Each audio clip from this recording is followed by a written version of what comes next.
What is up, YouTube? Dots Gaming here, and today I'm bringing you guys the next video in my dungeon guide series, and that is Veteran Spindleclutch 2 hard mode. And I'm sure that you guys can tell already just by looking at the duration of this video that this dungeon is going to be more difficult and have more mechanics than Spindleclutch 1, similarly to how Fungal Grotto 2 was much more difficult than Fungal Grotto 1.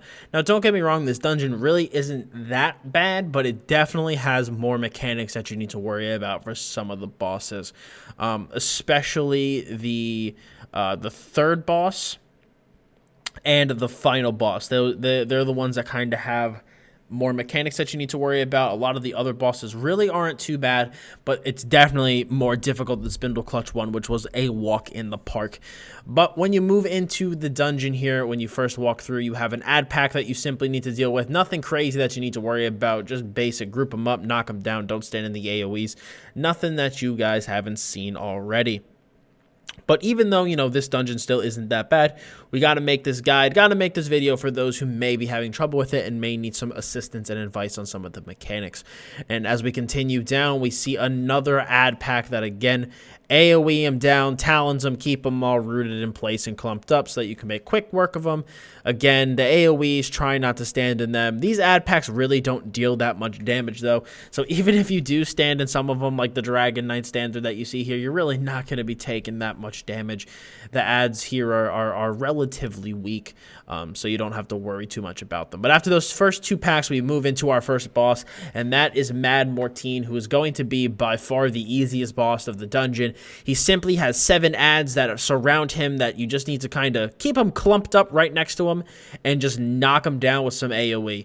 The boss's only mechanic, besides having these ads around him, which are really easy if you keep them clumped up, as you can see, we make really, really quick work of them, is he does a heavy attack where he just jumps into the air and punches back down onto the person with aggro, and as long as you're blocking, you won't get affected by the heavy attack. He has literally no other mechanics. That is it. So as long as your tank is blocking, you should be fine.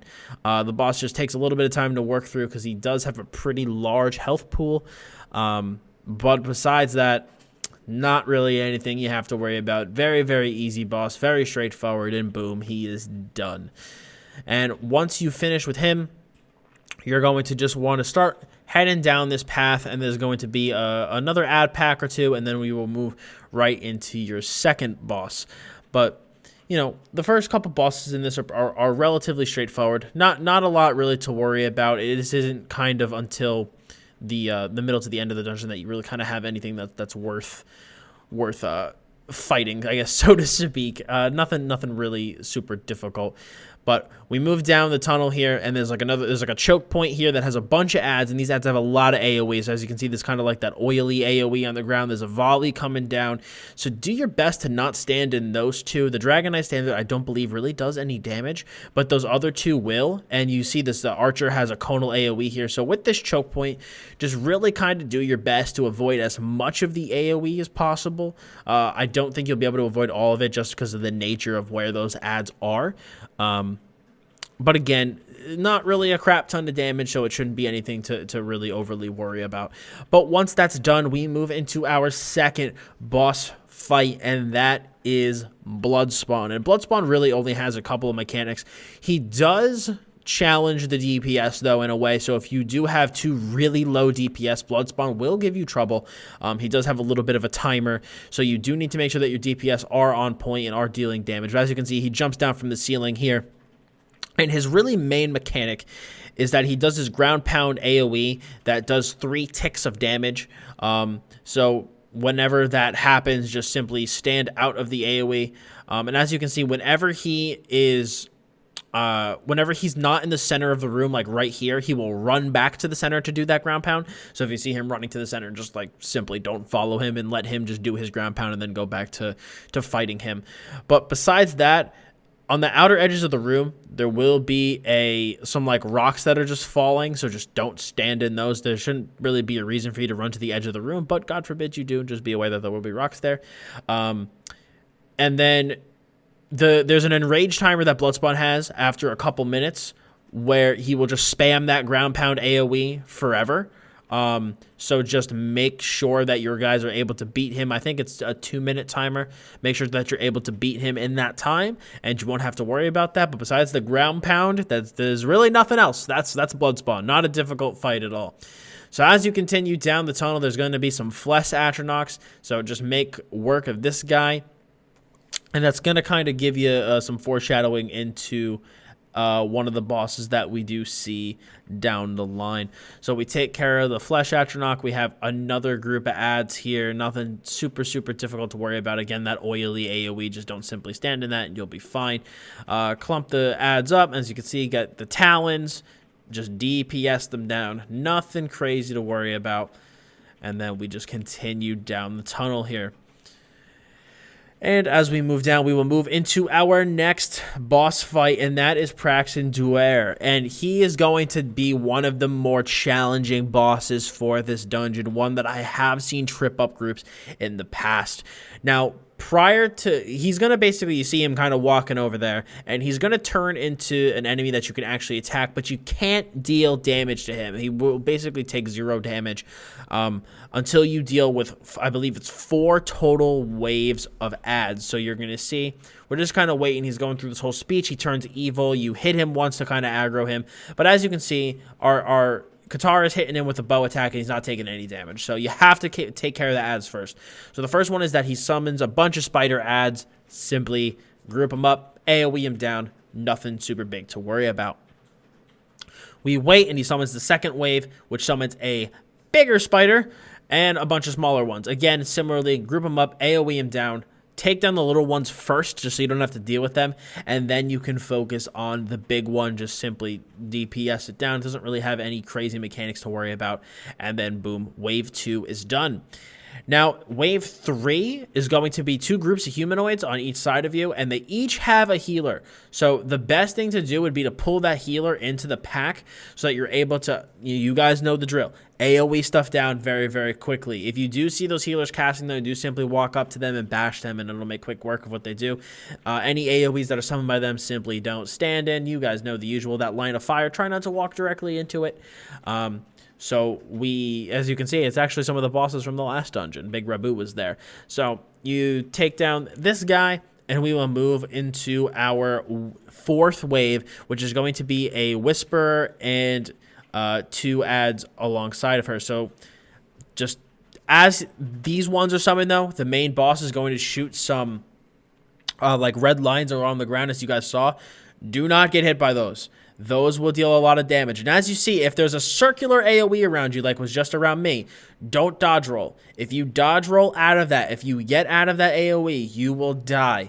So what you want to do is you want to stay inside that AoE circle and just stay within it. Stay within it, because if you leave it, you will be one shot. So make sure you stay within it. And that's basically kind of a telltale sign of the remaining mechanics of this fight. So once we finally take down this healer, we are able to move into our boss and start attacking Praxin.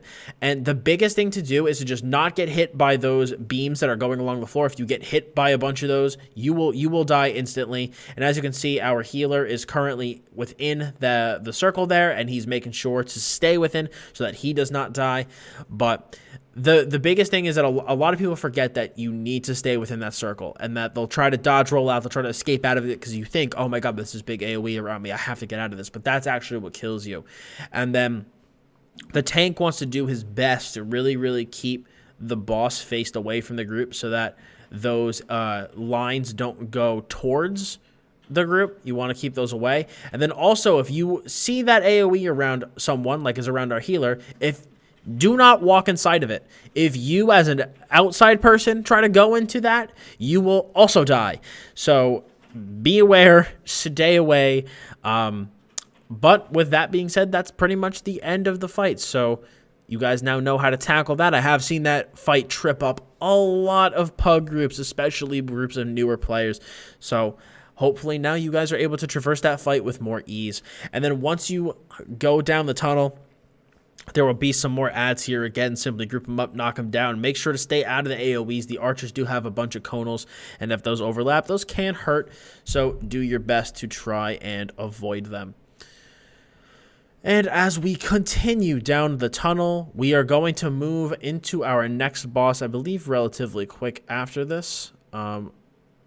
Yeah, no, a little bit further down. So another pack of ads. Once you move down the tunnel, there's going to be a couple of like Necromancers that summon a bunch of the like these bone atros here. So kill, just again, rip them up, knock them down, chain in the caster ads to make even quicker work of the groups. As you can see, a lot of the ads, the ad fights, especially in the earlier dungeons, kind of all have the same feel to them, where it's just you want to pack them up in as tightly as you can so that your DPS can take care of them as quickly as possible. It's just really the name of the game. But now, as you can see up, there's a couple of dead Flesh Atronachs on the ground, and those are going to be your next boss fight, and that is the Flesh Atronach trio. And they don't really have anything special, nothing that you really have to worry about. They do have some pretty big attacks, like when you see them swing, you do want to try to block those because their attacks really can hurt. But what you want to do with these guys is you want to try to kill them all at the same time. That's the goal. Because if you do not, if you knock them down one by one, they heal the other ones and they get stronger. So you really just want to try to do your best to take them all down at the same time. So I'm trying to, spread my dots around. I'm trying to make sure I'm hitting all three with my jabs. The goal is to kill all three at the same time. That's really, really what you want to do, because you see the one dies, boom, the other two power up and heal themselves. So, if you're able to knock all three down at once, that would be optimal. They also have some conal AoE with that big swing that their tank wants to block. You see that second one dies, boom, the third one gets powered up even more. Conal AoE, tank hopefully was supposed to block. But that's really it, is just block the conal AoE and do your best to kill all three at the same time, because if not, they will heal and empower each other. But besides that, that's really all you have to worry about. But we still have, I believe, two more bosses. We have two more bosses. The next boss really isn't that bad. And the final boss can be made easier by pulling the final boss kind of into a certain area. So if your tank knows that and is able to do that, it makes the fight a lot easier. So we have another Flesh Atronach once we move past the Atronach trio. Just simply, tank it, spank it, take them down. Same thing we've been doing the whole dungeon. Conal AoE, block, boom, no problems at all. So keep DPSing.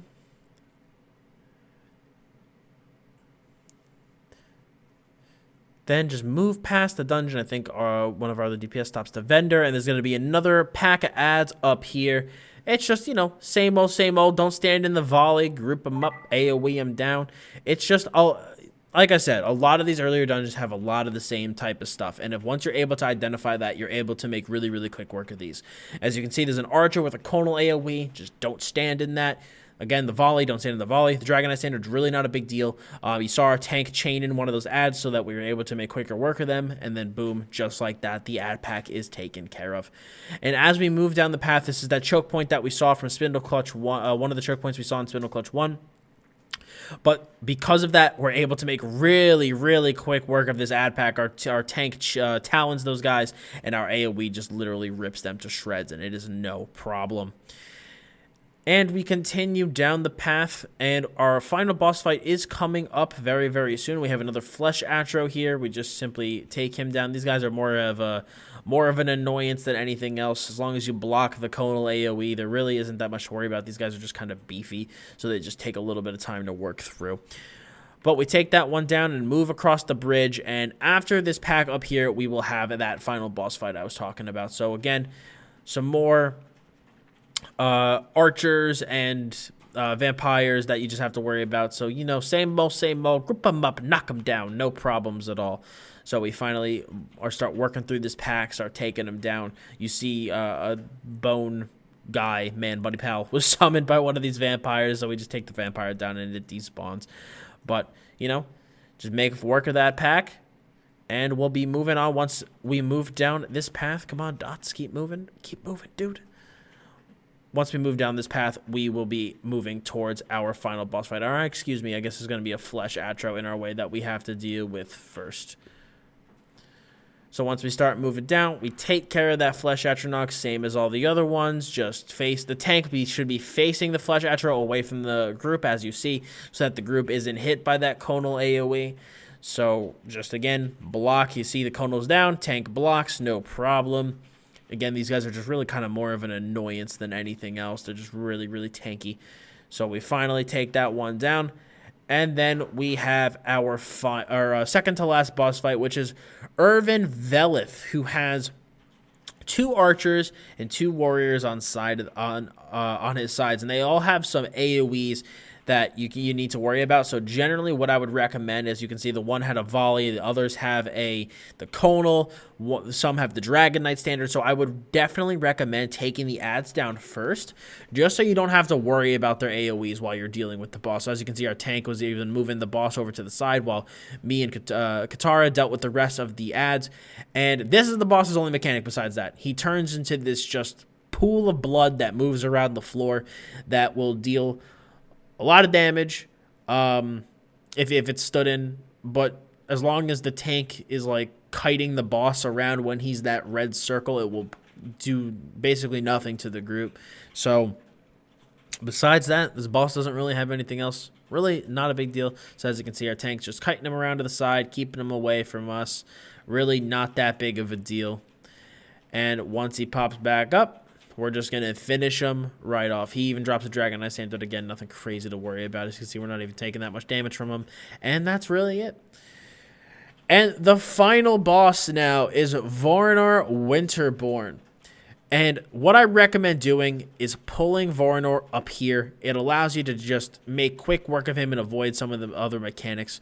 So the first thing he does is he puts that big like blood splatter AoE on the ground. That puts a really strong dot on you, so you really do not want to stand in that. He does get healed by the guys that are on like the crosses over there, as you see. So when he gets healed by that, what you technically need to do is kill the NPC to stop the healing. But if you don't, you can actually get an achievement, I believe, if you just kind of let him heal through.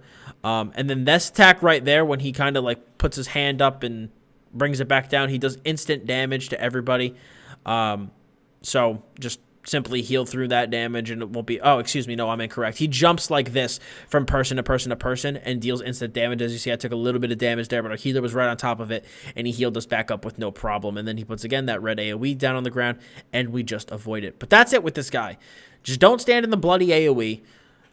Keep DPSing through when he siphons the life of the people on the crosses. And I do believe if you keep him away, it may minimize the healing that is done. That, like, the amount of people he can heal from. I'm not entirely sure. But I do believe that is why it is best practice to pull him over here, because it minimizes the amount of healing he can receive. And then just, again, I believe you can block when he does that instant attack and he jumps to you. I do think you can block that. So, but even if you don't, your healer can just heal you and keep you up. If it does crit, though, you can be hit pretty hard. So you do just want to block if you do see it coming to you. And then besides that, as you can see, he only really was able to call upon 2 of the siphons to heal him, I believe, because we have him here. And makes quick work of them. Not that much to worry about. And just like that, we do get an achievement as well from not killing any of the humans that he was siphoning his life from. So hooray for us. And that is it, guys, for Vet Spindleclutch 2. Hard mode as well. Not that difficult of a dungeon. Also, not killing any of the people on the cross is how you beat this dungeon on hard mode. So that is another reason we chose not to kill people on the cross besides the achievement. So that is what you need to do for hard mode. So do keep that in mind. But if you guys liked this guide, if you learned something from this video and how to complete Veteran Spindleclutch 2 hard mode, I would appreciate if you left a like on it. And for more of the ESO Veteran Dungeon guide series, as well as some other great content here on the YouTube channel, I'd appreciate if you hit that sub button, as well as the little bell to make sure to keep notifications on. So I thank you guys so much for stopping by and checking out my video today. I appreciate it very, very much. If you have any questions about Spindleclutch 2, please leave it below. Like I said, do make sure to leave those 3 people alive, or those 4 people alive on the crosses to allow yourself to get the achievement for hard mode. So just do keep that in mind. But thank you so much, guys, for watching today. As always, I'm Dots Gaming, and I'll see you all in the next one.